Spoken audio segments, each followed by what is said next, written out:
Good morning, everybody. If you can go ahead and take a seat, please, in between the transitions to this session.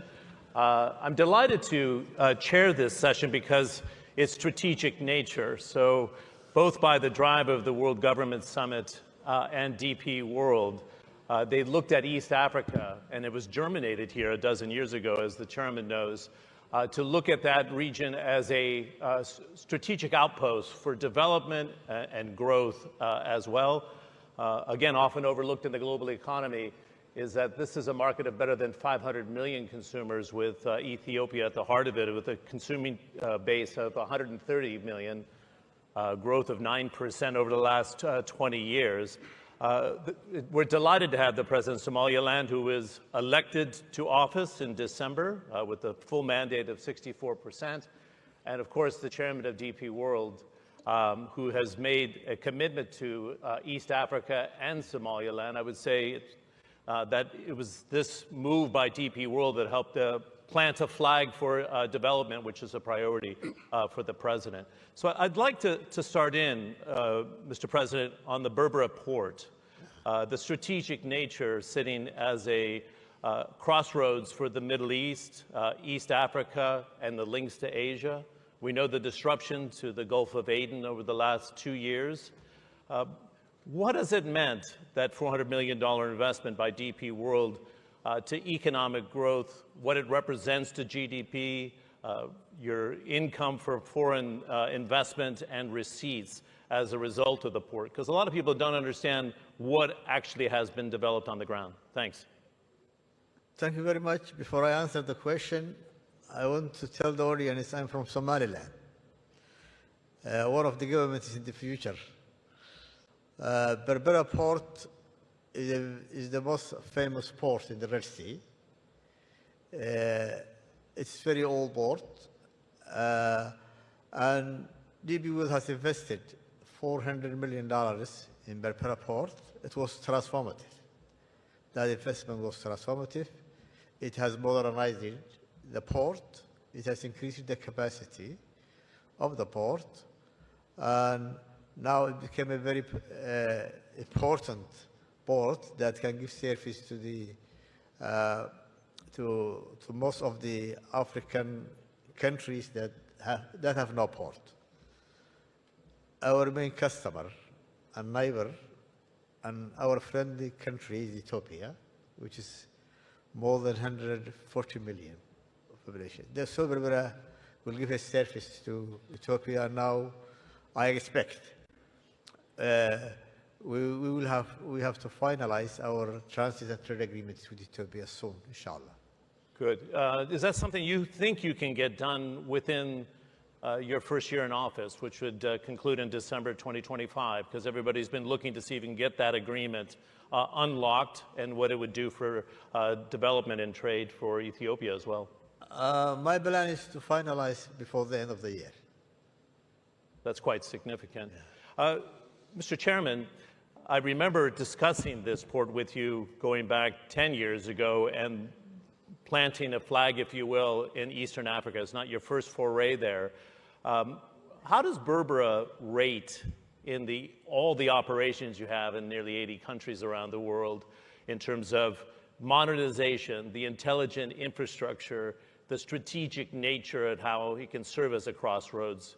Because you can make comparisons to what you have in Latin America, Far East Asia, Europe, of course, and the United States. What's the modernization that's actually been undertaken? Thank you. First of all, I am happy to attend the Government Summit, and I'm honored with the President, whom in short notice came, and he told me I've been only a few days in the office, and we told him, well, I think it's a good audience, they need to listen to you as a new President. We did a study on Ethiopia. Ethiopia has a double-digit growth in their economy. It's a country of over 100 million people. And the study shows that Ethiopia needs at least 5 ports to cope with the growth that they're going to see in their country. And we selected Berbera for many reasons. First of all, it's an old port. It has been in existence before any ports, in fact, the Red Sea. Unfortunately, it was ignored, but we worked with the government and they encouraged us. We invested in it. Somaliland is not a small country. They have over 4 million people, and a lot of businessmen and traders. And we are looking forward for the economic corridor between Ethiopia and, of course, Somaliland, where the President just mentioned. I hope it could be done as soon as possible. This agreement will facilitate trade between both countries. Somaliland is very close to the main distribution area in Ethiopia, which is Dir Dawa, which is a main logistic area. And so the relation between the countries are being very good, and many Somaliland people live in Ethiopia, and Ethiopia looks with positive attitude toward Somaliland. We definitely found an opportunity. We developed the port. Immediately, cargo started to come. We are able to handle any size of vessels in Berbera. There is another stage of expansion if needed. The government also, His Excellency the President, provided land for industries. We have already factories under construction, and there are more factories coming to that place. It has a unique situation whereby they're very close to Ethiopia. It has also a unique situation where they are on the maritime routes that connect India, Far East, all the way through the Suez Canal. So it's a very strategic location, but also for business, we have been very happy with the growth of the business. Good. I'd like to have the strategic input, Chairman, on why the UAE, I like to say UAE Inc., decided to go into Somaliland, because you were in there before anybody else was even thinking about it. So what was the strategic decision, the geopolitical, geoeconomic decision to say, you know what, we can make this work. This country is not recognized, and I want to talk to the President officially with global recognition for statehood. But you took a risk, and it's paying off dividends. But why? Let me tell you, when we invest in any country, we don't look at any political motive or strategic even. Strategy is not important for us. What's important for us is, can I develop a business? Can I make companies benefit as shipping line to use this location? Can this location become profitable operation? This is very important, crucial. And we look at the growth of the GDP. If the GDP is growing, then that means the cargo will grow. So that is the reason why. Second, traditionally, business from Africa is very important for us. And for many, many centuries. In fact, when you look at Kenya, Tanzania, Somalia, and Ethiopia, they are main traders of Dubai for a long time. A lot of re-export goes to those countries. So it's natural that we set up there. And I tell you, when we set up, immediately companies from Dubai also and Abu Dhabi set up there to provide services. So it is part of us really encouraging and strengthening our trading relation with Africa. Great. Mr. President, I don't want to put you on the spot here because it's a very strategic time for Somaliland. Some would not want to be on the radar of President Trump, especially allies with tariffs, and I want to address that with the chairman in the next question. But this new administration is talking about recognition for Somaliland, and I'm curious what strings are attached. What do you need to provide to the U.S. administration? But I think the Trump administration sees exactly what DP World and the UAE sees here in terms of its positioning, the military capabilities, the access into the seas without disruption of the Gulf of Aden. What's on the table here, if you can share where we are today with global recognition for statehood? Well, regarding the current situation of the whole world, Somaliland is located in a very strategic location. It has 850 kilometers of seashore in the Gulf of Aden. Somaliland, Berbera, both the port and the airport has been used previously during the Cold War. One is by Russians and one is by Americans. So you can understand the strategic location of Berbera. And Somaliland, as a country, has become independent on 26 June 1960.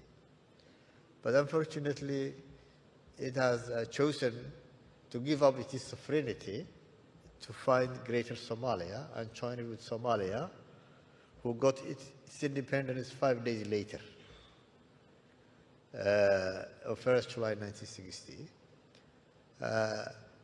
And again, Somaliland has regained or reclaimed its independence on 18 May 1991. But until 1991, it has not been recognized officially by most of the countries. But all the countries in the world have been dealing with Somaliland as a separate entity. Somaliland is a country, is a democratic nation, which holds elections and gives transfer of power in a democratic way. Yeah, peaceful transition, actually. Yes. I was asking something. We have limited time. What's going to be the result of this recognition by President Trump? Does it jumpstart global official recognition as a country, in your view, sir? Regarding our democratic administrative system, we are expecting everywhere from the international community. We have all good relations with the United States, with Great Britain and other countries, but now we hope that the United States may be the first country to recognize Somaliland. That would jumpstart the whole process, I would imagine, right? Yeah. Okay. Mr. Chairman, we sat 3 weeks ago in Davos for the DP World Global Trade Outlook 2025, and you said something very prescient at the time. You said these moves by President Trump on trade, even with allies like Canada and Mexico, Yes. the European Union, they're supposed to be close friends, but the tariffs have moved forward in a big way. But you said something then that he's desiring fair trade, not protectionist policies. Yes. I'm going to put you on the spot here. Do you still believe that? Is the case? I know even the UAE with its aluminium exports are quite concerned.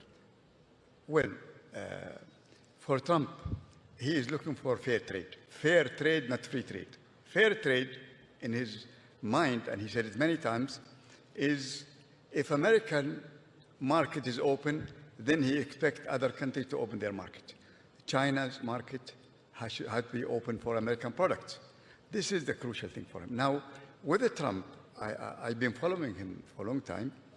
It is not what he says. So when you listen to him, his announcement, look at what he does, not what he says. When he said, for example, about Canada, I'm going to put a tariff. And then deliberately he will threaten so that he can go back and negotiate a deal. He's a businessman. He wants to make a deal. He wants people to come to the table to discuss. So with the Canadian, he asked them to do something. They fulfilled it. With the Mexican, it's all held. It's not going to be applicable. I think even with China, there'll be threats of retaliatory tariffs, but eventually the goal from him is not to fight, is not to sit on the table and discuss. So sometimes he comes with a very tough announcement, but what he wants is the people who listen to it to come and sit on the table to negotiate. At the end of the day, he wants to negotiate a deal.